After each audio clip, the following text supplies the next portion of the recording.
አይኑ ላይ እጁን ጫና ጻለ አይኑ ተከፈተ ምን ታለለ ሰረጋላ ያለው አለ ምን አይነት ሰረጋላ ነው መንፈሳዊ ነው አለ ሰማያዊ ነው አለ እኔ ቆም ያለው አለ ኤልሳ ደግሞ ወጣ አሁን ምን ይታያል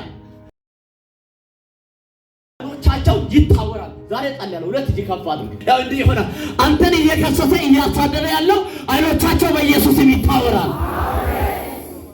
እንዲህ አድርግና እኔ በሉት እስኪ በጠላት እጅ ላይ አልሞትም በሉት እስኪ አይችሉም ያው እርግጠኛ ሆኜ እናገራለሁ አይችሉም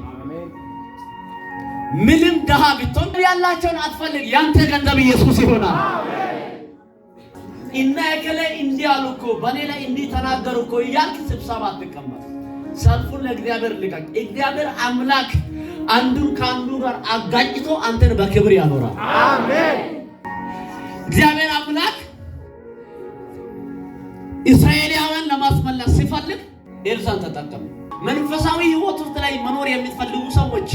ትክክለኛ መንገድን ምረጡ እባክህ ሆኖ አንተ ታያለህ ስብሰባቸውን ባትንበል ሲበተን ታያለህ አሜን